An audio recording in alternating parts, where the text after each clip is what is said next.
नमस्कार दोस्तों। तो आज हम लोग जेनेटिक्स के ऊपर क्वेश्चन आंसर्स करेंगे।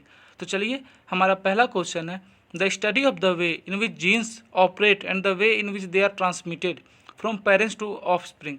तो जीन जिस तरह ऑपरेट करता है और जिस तरह पेरेंट्स से ऑफस्प्रिंग में जाता है, ऑफस्प्रिंग क्या हो गया, बच्चे जो नेक्स्ट जनरेशन में जाता है, जेनेटिक हेरिडिटी उसका जो स्टडी करते हैं हम लोग, उसको हम लोग क्या बोलते हैं, genetics. Next, who coin the term genetics. Genetics को टर्म को क्वाइन कौन किया, तो वो थे डब्ल्यू बेटसन 1905 में। Father of modern genetics, modern genetics के फादर किसको कहा जाता है, वह है जॉन मेंडल।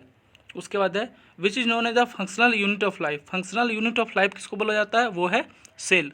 नेक्स्ट, सेल को डिस्कवर कौन किया था, तो इसको डिस्कवर कौन किया था, रॉबर्ट हुक, वो 1665 में। सेल थ्योरी किसके द्वारा दिया गया था, तो सेल थ्योरी दिया गया था सिडेन एंड स्वान के द्वारा। नेक्स्ट है which is known as physical basis of life. Physical basis of life किसको बोला जाता है, वो है protoplasm. Next, how many kind of cells are found in living world. तो जो लिविंग वर्ल्ड है, टोटल कितने टाइप के सेल मिलते हैं यहाँ दोस्तों, यहाँ मिलते हैं दो टाइप के, यूकैरियोट एंड प्रोकैरियोट। आपका देखो, प्रोकैरियोट में आ जाएगा बैक्टीरिया और आर्की, और जो यूकैरियोट है इसमें आपका फंजी, प्लांट, एनिमल, मतलब सारे आ जाएंगे एक्सेप्ट प्रोकैरियोट। बस आपको याद रखना है प्रोकैरियोट में क्या आ जाएगा, बैक्टीरिया और आर्की। नेक्स्ट है the plant cell is a type of, तो मैंने आपको बता दिया प्लांट सेल किस टाइप का सेल है, वो है यूकैरियोट। नेक्स्ट है which cell organelle is found in both prokaryote and eukaryote cells. तो प्रोकैरियोट और यूकैरियोट सेल में जो दोनों में मिलता है वे कौन सा सेल होता है, वो होता है राइबोसोम। नेक्स्ट है the cell without cell wall, जो एक ऐसा सेल जिसका सेल वाल ही नहीं, वो क्या हो, प्रोटोप्लास्ट। उसके बाद है controlling centre of cell. Centre of cell मतलब सेल का सेंटर क्या होता है, जो माइंड बोलते हैं, वो है न्यूक्लियस। नेक्स्ट है nucleus was discovered by. Nucleus किसके द्वारा डिस्कवर्ड किया था, तो वो रॉबर्ट ब्राउन के द्वारा किया था 1983 में। उसके बाद है which cell organelle is called as power house of the cell. तो हम लोग बचपन से ही पढ़ते आ रहे हैं, आपने शायद क्लास 4-5 में याद भी मारा होगा, power house of the cell किसको बोला जाता है, माइटोकॉन्ड्रिया को। नेक्स्ट है हु डिस्कवर्ड माइटोकॉन्ड्रिया। माइटोकॉन्ड्रिया को डिस्कवर कौन किया था, वो थे Kolliker. Next, who coin the term mitochondria. Mitochondria को टर्म को क्वाइन कौन किए थे, वो थे बेंडा 1897 में। नेक्स्ट है the term endoplasmic reticulum coined by. तो ये एंडोप्लाज्मिक रेटिकुलम है, वो किसके द्वारा क्वाइन किया था, वो थे पॉटर 1948 में। उसके बाद है which organelle of cell is known as the engine of the cell. तो ऑर्गेनेल ऑफ सेल किसको बोला जाता है, engine of the cell organelle में, तो वह है राइबोसोम। उसके बाद rough ER is associated with, तो यहाँ ईआर क्या हो गया, जैसे हमने ऊपर पढ़ा एंडोप्लाज्मिक रेटिकुलम, वही ईआर है। तो rough ER is associated with, तो ये किसके द्वारा एसोसिएट होता है, वो है राइबोसोम। उसके बाद है the main site of protein synthesis. Protein synthesis का मेन साइट क्या है, वो है राइबोसोम। उसके बाद 70S type ribosome is found इन। तो 70S टाइप राइबोसोम किसमें मिलता है, वो है mitochondria. Next, name the prokaryotic organism which does not contain mitochondria. तो प्रोकैरियोटिक में यार दोस्तों मैंने एग्जाम्पल में बताया था, क्या हो जाएगा, बैक्टीरिया, आर्की। तो बैक्टीरिया यहाँ प्रोकैरियोटिक है, तो इसमें बता रहा है कि कौन सा कंटेन माइटोकॉन्ड्रिया नहीं होता, तो इसका आंसर हो जाएगा, आंसर बैक्टीरिया हो जाएगा। लेकिन आपको याद रखना है प्रोकैरियोटिक में बैक्टीरिया आता है, यूकैरियोटिक में क्या आता है आपका, प्लांट, एनिमल, फंजा, ये सब आता है यूकैरियोटिक में।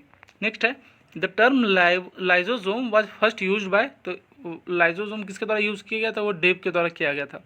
नेक्स्ट है which organelle of cell is known as suicidal bag of cell. तो लाइजोसोम को सुसाइडल बैग भी बोला जाता है। The main function of Golgi bodies, main function है गोल्गी बॉडी का क्या है, packing and transporter of food material. Next है which organelle of cell is known as dustbin of cell. Dustbin of cell किसको बोला जाता है, वो जब बोला जाता है वैक्यूल्स। नेक्स्ट है which organelle of cell is non living. तो कौन सा ऑर्गेनेल सेल का नॉन लिविंग होता है, तो उस जो सेल वाल होता है वो नॉन लिविंग पार्ट होता है। नेक्स्ट है the material content in vacuoles. तो इसको क्या हम लोग बोलते हैं, cell sap. Next, a self replicating extra chromosomal genetics material found in plant cell. तो एक सेल्फ रेप्लिकेट होता है, जो एक्स्ट्रा क्रोमोजोमल जेनेटिक मटेरियल होता है, वो प्लांट सेल में मिलता है। उसको इसमें मिलता है दोस्तों, वो मिलता है प्लास्टिड्स। उसके बाद है प्लास्टिड वाज इंट्रोड्यूस्ड बाय। तो किसके द्वारा इंट्रोड्यूस किया गया था, तो लेडरबर्ग के द्वारा। उसके बाद है which organelle of cell are found in only in plants. तो कौन सा ऑर्गेनेल सेल है जो सिर्फ प्लांट में मिलता है, तो वह है प्लास्टिड स्पेरोसोम। नेक्स्ट है which plastid of cell is responsible for photosynthesis in plant. तो जो फोटोसिंथेसिस प्लांट में होता है, जिसके थ्रू फिर फूड बनाता है, तो उसके लिए कौन सा रिस्पॉन्सिबल है, वो है क्लोरोप्लास्ट। उसके बाद है which plastid of cell is responsible for colour in plants, तो ये क्या है, chromoplast. Next, which plastid of cell is responsible for storage of starch and fat in plant, तो स्टार्च और फैट जो स्टोर होता है प्लांट में उसके लिए रिस्पॉन्सिबल कौन है, वो है ल्यूकोप्लास्ट। उसके बाद name the leucoplast which function as a storage of oil, तो वो कौन सा है, lipoplast. Thread like bodies that carry gene, तो अब जैसे जो जीन जो कैरी करता है वो थ्रेड लाइक बॉडी होता है, उसको हम लोग क्या बोलते हैं, chromosome.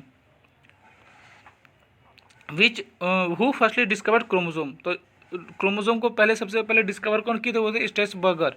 Next, who coined the term chromosome, तो इसको कौन किए थे, Waldeyer.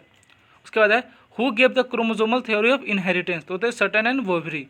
What is the fundamental unit of chromosome, तो ये होता है chromatin. Which part of the chromosome is known as primary constraint, इसको किसको बोलते हैं, centromere. The major genetic constitute of chromosome, DNA, DNA का फुल फॉर्म क्या है, deoxyribose nucleic acid. How many daughter cells are formed in one cycle of mitosis, तो कितने form होते हैं दोस्तों, 2। उसके बाद mitosis term was coined by, तो मिटोसिस किसके द्वारा टर्म किया गया था, वाल्टर फ्लेमिंग के द्वारा 1882 में। उसके बाद है in which cell does mitosis occur, mitosis किस में अकर होता है सोमेटिक सेल में। लॉन्गेस्ट फेज ऑफ मिटोसिस, तो जो मिटोसिस का फेज होता है दोस्तों उसमें से लॉन्गेस्ट फेज कौन सा होता है, प्रोफेज। देखिए मिटोसिस और मियोसिस से एग्जाम में हमेशा क्वेश्चन आते हैं। नेक्स्ट क्वेश्चन है शॉर्टेस्ट फेज ऑफ मिटोसिस, तो वो है एनाफेज। प्रोफेज देखिए क्या क्या होता है, प्रोफेज, मेटाफेज, एनाफेज, टेलियोफेज, तो ये सब आपको याद रखना पड़ेगा। The middle stage in which chromosomes are arrange in equatorial plate, तो वो है मेटाफेज। और stage of DNA synthesis in mitosis, तो क्या हो जाएगा, इंटरफेज। उसके बाद है how many daughter cells are formed in one cycle of meiosis, जो ये देखिए मियोसिस आ गया, मियोसिस का वन साइकिल में कितना डॉटर सेल फॉर्म होता है, तो होते हैं 4। मियोसिस किसके द्वारा दिया गया था, जेबी फार्मर 1905 में। उसके बाद है in which cells does the meiosis occur, meiosis किस में अकर होता है रिप्रोडक्टिव सेल्स में। नेक्स्ट है crossing over and recombination occur during, तो इस किसके द्वारा होता है, ये होता है मियोसिस डिवीजन के द्वारा। उसके बाद है in which stage crossing over takes place, तो ये है पैचिटिन स्टेज। उसके बाद है चिस्माटा अकर सेट, तो ये क्या होता है, कब अकर होता है, ये होता है डिप्लोटिन स्टेज में। Next spindle formation take place during, तो स्पिंडल फॉर्मेशन होता है वो होता है मेटाफेज फर्स्ट के दौरान ये होता है स्पिंडल फॉर्मेशन। उसके बाद है the process of separation of chromatids called, तो process of separation of chromatid है उसको हम लोग क्या बोलते हैं, disjunction. Mendel was born on, तो मेंडल कब बॉर्न हुए थे, जुलाई 1822। उसके बाद है Mendel work on the 7 contrasting character of crop, तो किस पे वर्क किए थे दोस्तों, तो ये आपको जैसा कि पता होगा पी पे किए थे, गार्डन पी पे। उसके बाद है discovery of Mendel's work was done by, तो रीडिस्कवरी मेंडल का वर्क किसके द्वारा किया गया था, वो किया था Hugo de Vries, Erich Correns and Erich Tschermak के द्वारा। उसके बाद है the accepted theory of Mendel was, Mendel का एक्सपेक्टेड थ्योरी क्या था, एक्सेप्टेड थ्योरी वो था लॉ ऑफ सेग्रीगेशन। उसके बाद है Mendelian population is also known as, तो इसको हम लोग क्या बोलते हैं, रैंडम मेटिंग पॉपुलेशन। अब ये है ये toll T plant and a tall P plant and a tall P plant did have a what in common, तो ये है दोनों फिनोटाइप है। फिनोटाइप क्या होता है, जो सेम होता है, फिजिकली सेम होता है देखने में। एक होता है जीनोटाइप, जीनोटाइप में जेनेटिकली सेम होगा, फिनोटाइप में एक्सटर्नल अपीयरेंस सेम होता है। The double helix model of DNA proposed by, तो जो डबल हेलिकल डीएनए का स्ट्रक्चर हेलिक्स मॉडल है वो किसके द्वारा प्रपोज किया गया था, वो था वाटसन एंड क्रिक के द्वारा।